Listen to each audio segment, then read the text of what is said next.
Hey guys, Colton here. Real quick before we get into the episode, I want to talk to you about the future of Chasing Masculinity. I want to let you know that we're not going anywhere, but that how it's going to look moving forward is going to be a little bit different. I'm going to move away from the weekly episodes just to make sure that, well, one, I don't get burnt out, but two, that I keep the material that's coming actually important and meaningful and doesn't feel like it's forced or manufactured. So, moving forward, I don't know if there's going to be any disruption in the weekly episodes for a while, but just wanted to say that the episodes are going to come as they come and they're not going to be on the Wednesday morning weekly occurrence. So, thank you for listening. I'll let you get back to the episode. Hello, and welcome back to Chasing Masculinity. This episode is going to be published sometime around the new year. And with that, a lot of podcasters, etc., will be doing some sort of yearly recap or best of the year look back. I was going to do something similar, but instead I wanted to talk about the single subject that has been probably the most influential to me personally throughout all of 2025. I'm sure there are numerous positive takeaways that I could go back and find, and I'm sure there is a list of my favorite lessons or quotes that I could talk about, and I think there would probably be an even longer list of mistakes that I could go back and find and talk through. But instead, I want to talk about my weekly review, and that is because I genuinely believe it has been one of the most influential things I've regularly done this year. It started out as a to-do list, and after reading some books where authors discussed some level of a regular review and going over some material with a mentor of mine who does a weekly review himself, I converted this list into one. Now, every week, with some weeks being more in-depth than others, I sit down and look at a planned-out list of things that I need to review each week, both as a review of the prior week and a look ahead to the next week. Now, I've talked about it before on Chasing Masculinity, and I even have a whole chapter of this in my book, The 24 Rules of Masculinity, regarding the need for self-evaluations. There are times where you review where you have been and where you are going to determine the necessity of making changes or ensuring that you're just at least on the right track. These can be set to regularly occur at interval times, or a life event can spur the need for one. If a life event, even if it is a deep conversation or argument with your partner, is the thing that spurs the self-evaluation, it can kind of be jarring. It can shake your world in the moment, which is why it is important to do these regularly, so that doesn't occur as often. But since I started doing this weekly review, the times that an event like this has occurred that would require me to do a self-evaluation, it has just decreased. Now, I'm basically doing a mini eval every week. The arguments that are somewhat needed to realign my priorities and my goals have lessened because these things don't sit long enough to go unchecked. Every week, I am reassured that I am on track and going in the right direction, at least somewhat. And I am doing that by ensuring I am hitting some sort of level of required marks and I am in alignment with my own personal pillars of faith. It's a small thing. Literally, it's just a short page of notes on my phone, and it can take as little as a few minutes a week. This thing, doing that alone, it could change your whole life. I absolutely love this topic. I've been wanting to talk about it for quite some time. So with that, let's talk about a weekly review and how it has genuinely been the most influential thing that I have done this year.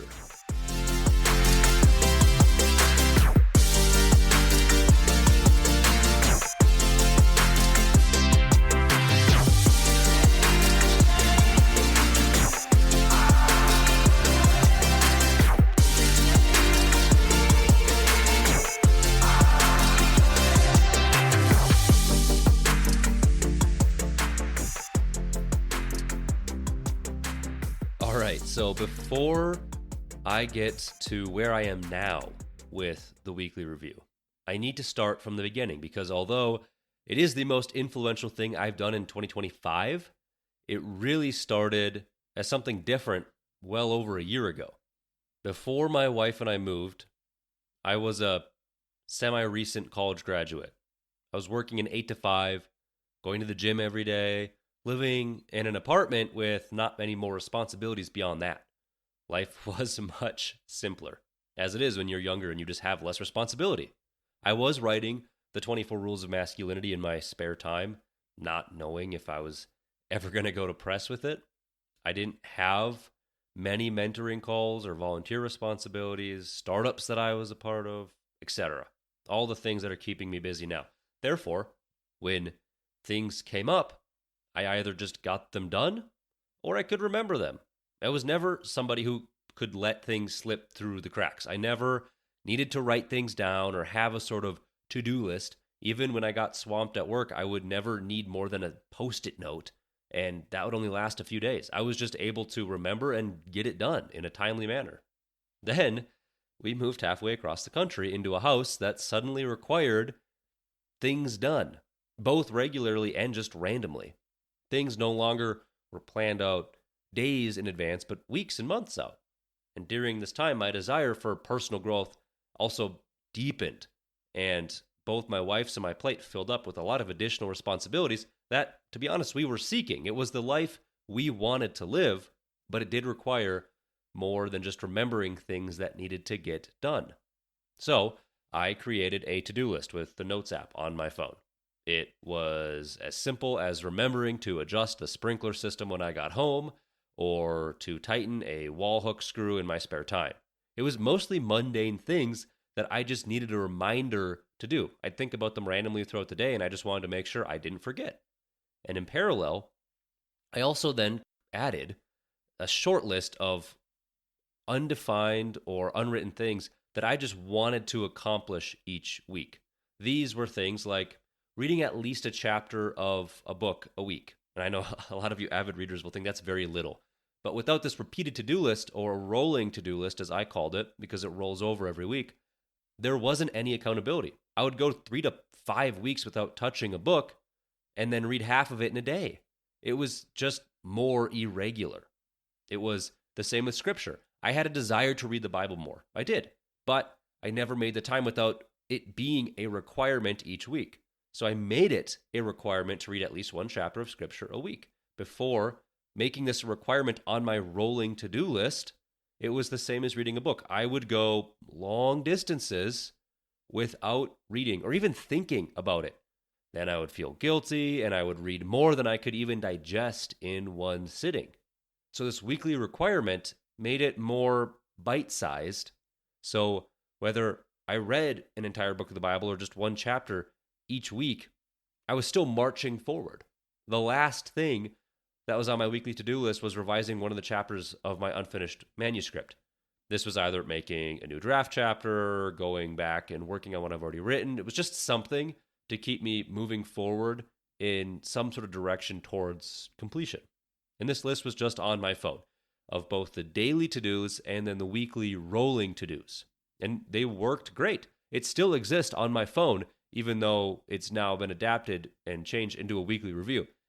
It's just such an easy and realistic way to keep moving and to keep me personally accountable. I would actually recommend anyone listening, if you feel like you're just not quite on top of life, or even if you are, just having things tangibly written down and defined, it's never going to hurt. This has served me very well and was the precursor to what I now call the weekly review. Now, the reason I call this a weekly review is because of something a mentor of mine told me about.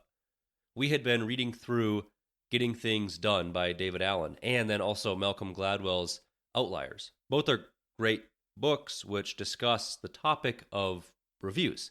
This was something that I was already somewhat familiar with, having already written the 24 Rules of Masculinity, where I went through and talked about the need for self-evaluations. It was something similar, more so to what the industry titans discussed in Outliers, what they periodically did every quarter or year or whatever. But what David Allen speaks about in Getting Things Done is doing a shorter version of that every single week. This not only allows a reflection of the prior week, but allows you to plan for the next week accordingly. His was, I think, much more in tune for planning the next week out to make sure you're on top of things, but the weekly review still exists. This was something that this mentor of mine that I was working through this with had been doing for several years now and had seen the impact it had on his life, and he wishes he had started it sooner. So, thus, something I felt encouraged to take on. Now, at this point, my weekly review was kind of heading in this direction naturally. This weekly list was the bulk of my to-do items at this point. There was rarely ever more than 1 or 2 items on my actual daily to-do list, being that I was always getting them done as soon as I could. And the items on this list were things that I not only wanted to do, but things that I needed to force myself to do more regularly anyway in order to become the person I wanted to be. It was an easy way to make sure that I was becoming the man that I wanted, and I didn't devolve into any sort of complacency.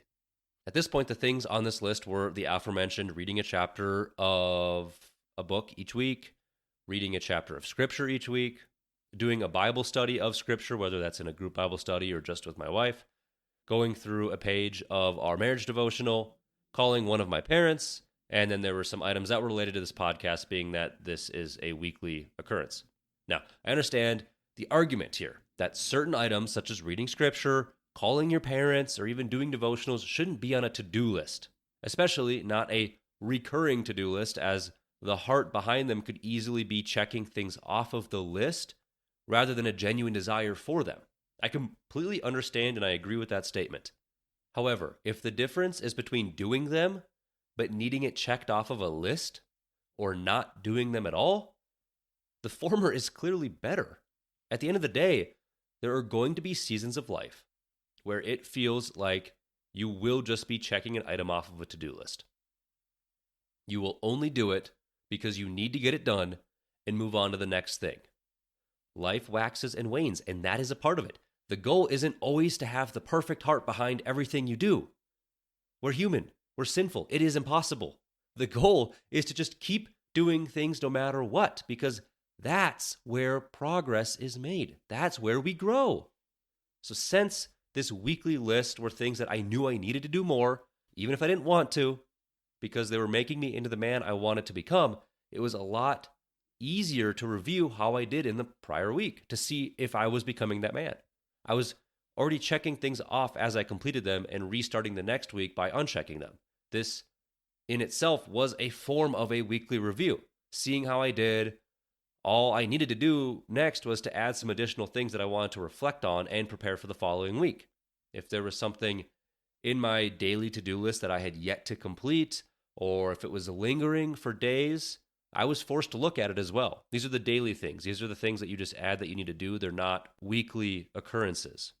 So if these things were not checked off, I was forced to reflect on why.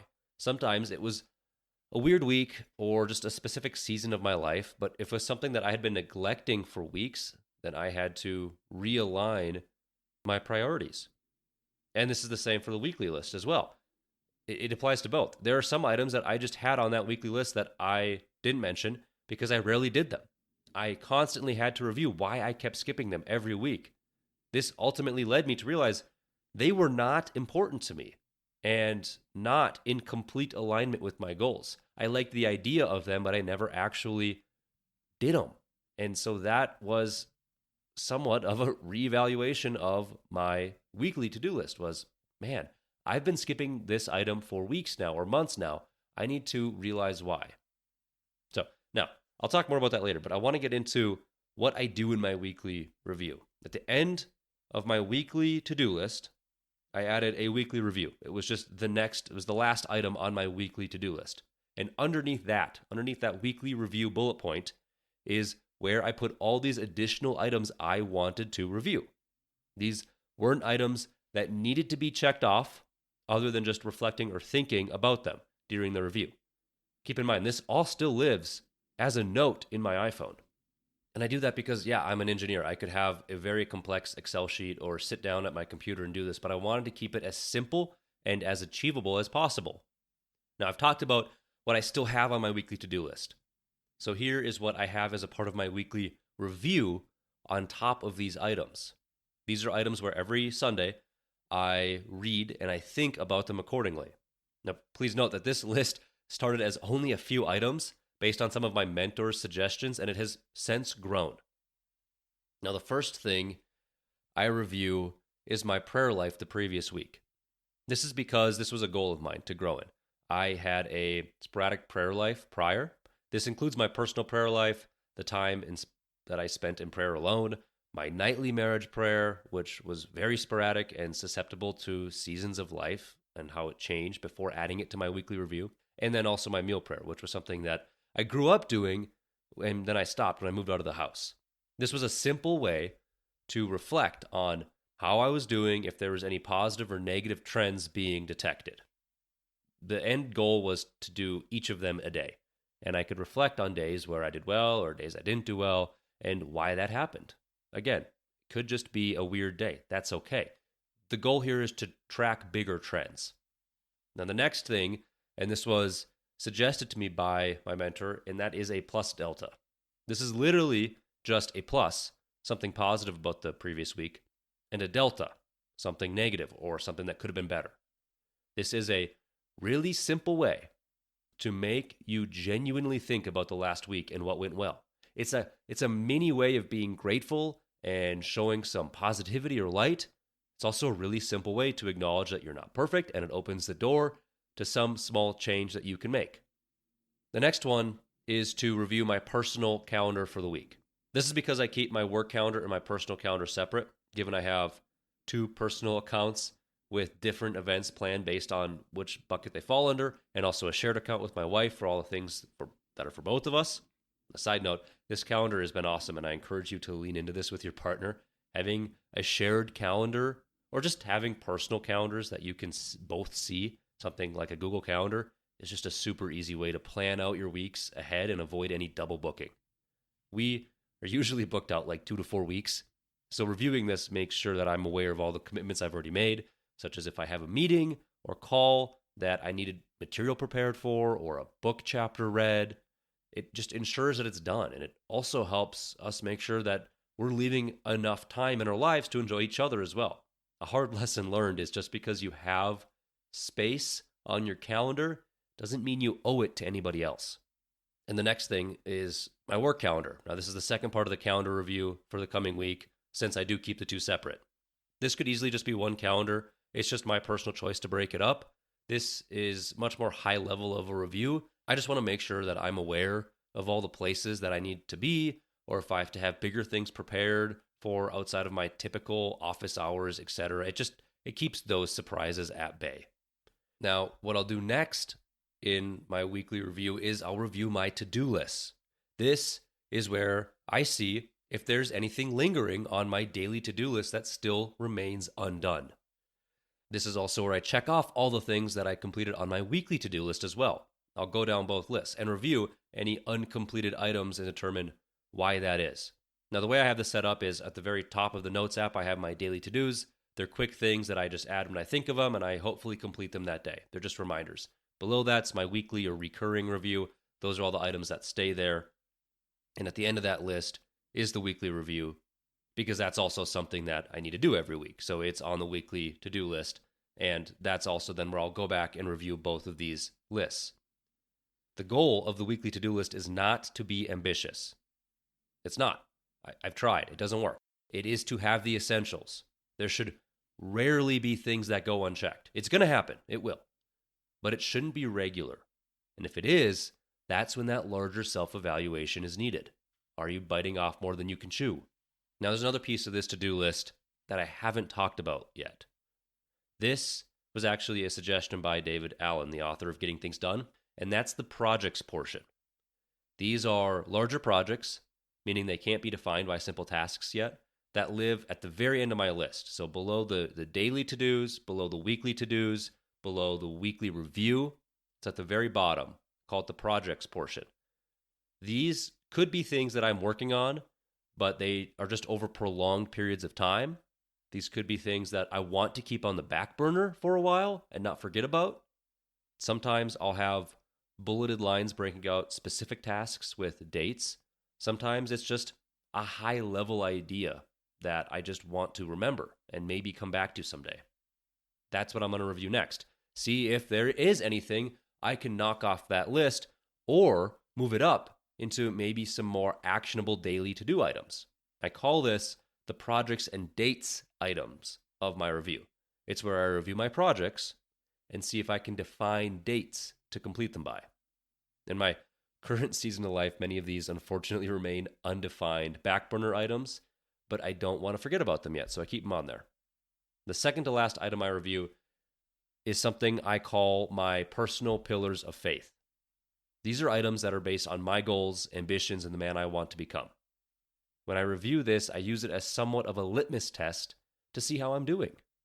These are not as written in stone as the last item on this list, but these are not things that should change regularly. These are bigger picture things that describe the husband, the father, the son, friend, the man, whatever, that you are aiming for. If you already have very defined goals, you can give some simple information about yourself to some sort of AI program like ChatGPT and have it help you workshop your pillars of faith. They should be broad but point you in a very clear direction. To give you an example, one of mine is missional masculine identity. Now, I review this along with 3 other pillars I have and then a center or a core pillar every week and force myself to think, how did I do? Now, the very last thing on my to-do list is my family motto.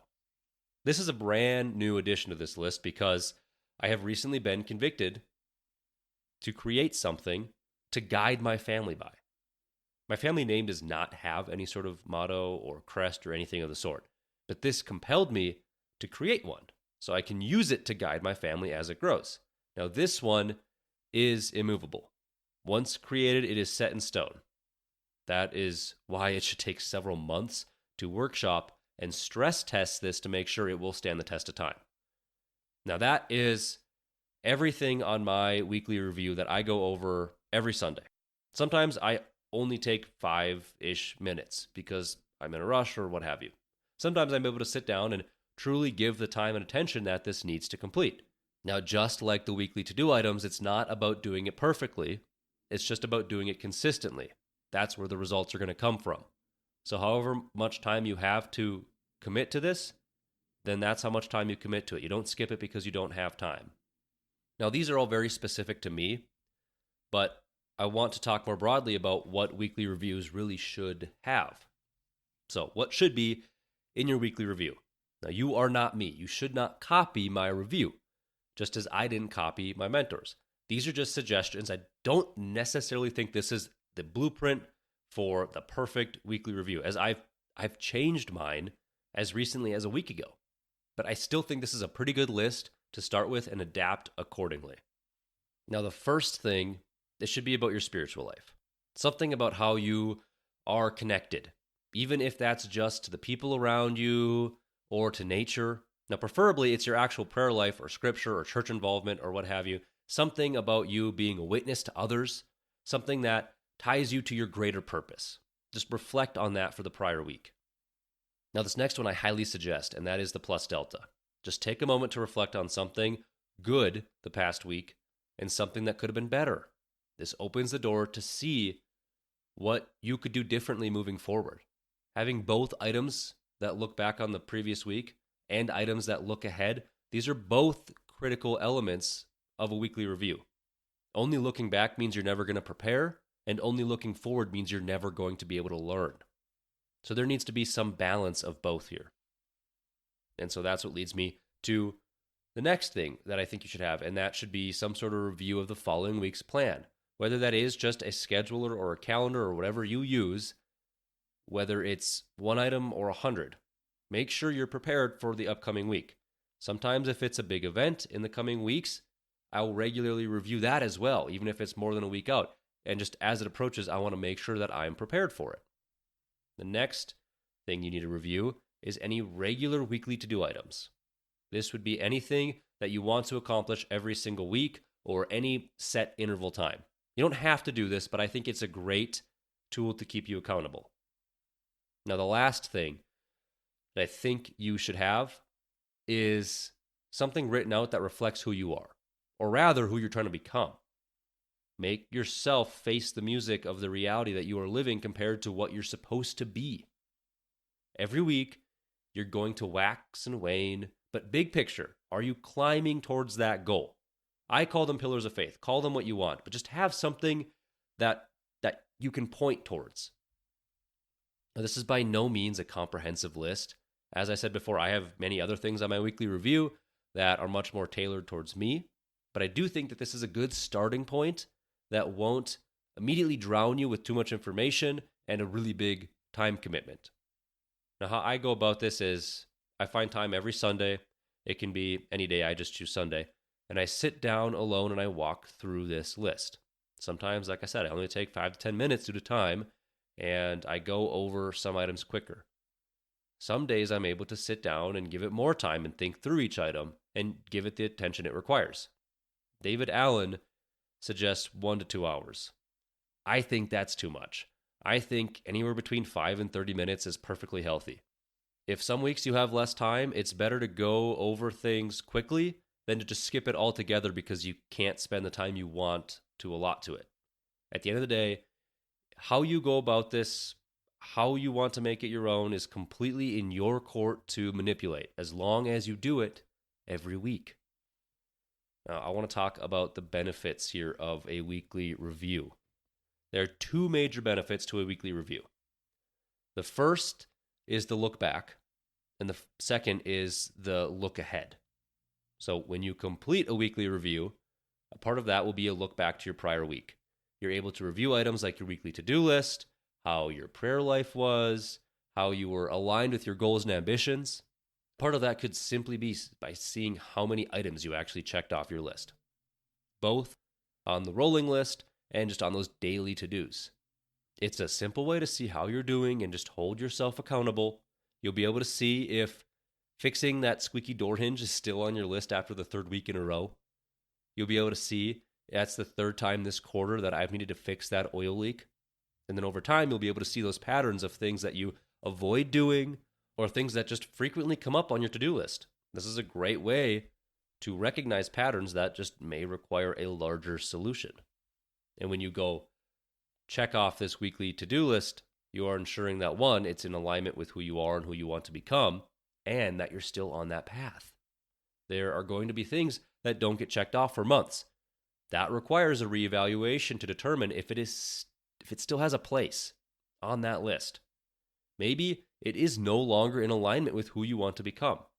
Or maybe you're not working hard enough towards the man you're trying to become. That's the same benefit as reviewing all the other things like your prayer life and your core values. You can go back and think, is this getting me closer to the man that I want to be? And am I adequately working on becoming that man? This is another reason why I recommend introducing that plus delta into your review. It forces you to go back and think about one thing that was good. It forces you to have gratitude. It allows you to pick up on the habits over time or the patterns you'll notice that keep showing up time and time again. You're not just practicing gratitude, you're also noticing what you can do moving forward to have more of it. And that's the same with the delta. It forces you to go back and to have humility. Recognize something that could have been better and notice your part of that equation, and then this just opens the door to change. You can also think about what you can do moving forward to ensure a better solution next time that it occurs. Now, the other half of the weekly review will be looking at the coming week. This is when you can review your work and personal calendars, any shared events or projects coming up, and further align yourself with the coming weeks to ensure nothing gets missed and you are prepared for everything you need to have done. I also like using this to review any projects I'm working on or that I want to start and possibly assign those dates to them. This allows you to track any of those back burner items accordingly and ensure that they can get moved into the actionable items section of your to-do list when appropriate. Both the look ahead and the look back, those are the 2 critical elements of any weekly review. Now, that really wraps up what a weekly review is, but I just started to take this a step further to get even better results and more alignment with my schedule. What my wife and I do now is every Sunday evening, or whenever we can, we sit down and we briefly discuss our calendars. This is something I have already reviewed earlier in the day during my weekly review, but this is a time to talk about all the things on our shared calendar and any changes or things required before every item. Maybe there are tentative events that just need to be finalized. Maybe there's a dinner that we need to plan to bring something to. Sometimes it's talking about when we can schedule some free time just to be together. All of this helps solidify things that we have planned out, that we've been discussing for a while, or even just things that each of us independently have put on there. This is also the time to talk about our personal calendars and any items that need to be discussed. If there are work events or later evenings, phone calls, meetings that would otherwise fall outside of regular working hours or a routine, this just ensures more alignment between my wife and I. If you have a partner, I recommend implementing a similar feature because it doesn't hurt to increase communication in that way. So as I close this episode out, I want to bring this back to why I believe the weekly review mattered so much to me this year. It was not because it made me more productive in a flashy way. It was not because it magically fixed everything in my life. It mattered because it forced me to stay honest with myself. It gave me a regular rhythm of looking at where I was and where I was headed, and whether those two actually matched. So many men drift, not because they're lazy or incapable, but because they never stop long enough to take inventory. Weeks turn into months, months turn into years, and suddenly you look up and realize you're far from the man you thought you were becoming. The weekly review has been my way of interrupting that drift. It has been a quiet discipline that keeps me aligned with my faith, my responsibilities, my marriage, the legacy I want to build. If there's one thing that I truly hope you take away from this episode, it's not that you need my version of a weekly review, but that you need some form of intentional self-evaluation built into your life. Something consistent, something honest, something that forces you to confront reality and make small course corrections before things just go off the rails. You don't need perfection, you need consistency. You need to keep showing up. Even in the weeks where it feels mechanical or uninspired, that's where the growth is still going to actually happen. Before I end this episode, I want to take a moment to say thank you. If you've listened to this podcast at any point this year, whether you've been here since the beginning or you found it recently, I genuinely appreciate you. Chasing Masculinity has never really been about trends or algorithms or trying to be the loudest voice in the room. It's always just been about wrestling honestly with what it means to be a man, to live with discipline and faith and conviction in a world that makes drifting so easy. The fact that you choose to spend your time here means more than you probably realize. Time is the most valuable thing that we have, and I don't take it lightly that you give some of it to this show. This year has been one of immense growth for me, growth in responsibility, clarity, the weight of the things I'm trying to build and steward well. And in many ways, this podcast has grown alongside that. Your messages, your quiet support, your consistency as listeners have always played some role in that. And as we move into the new year, my goal remains the same, to continue having these honest conversations, to continue pointing men towards faith, discipline, responsibility, depth, and just to continue chasing a version of masculinity that is grounded and intentional and worth passing on. So thank you for being here throughout 2025.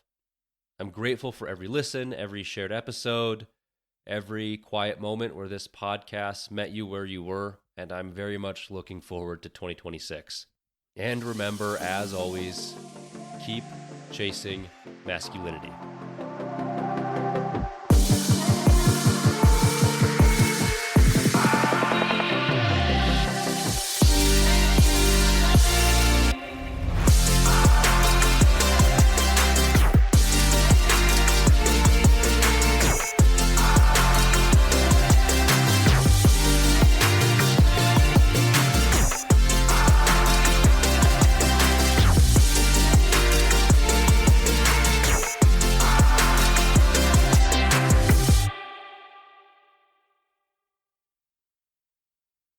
Before you go, I want to mention something briefly. If this podcast has been resonating with you, if the conversations around discipline, purpose, identity, and what it means to be a man today have been hitting close to home, then my book, 24 Rules of Masculinity, is officially out. It is a direct, practical guide built around the same principles we talk about here: biblical foundations, hard-earned lessons, and clear direction for men who want to live with intention instead of drifting.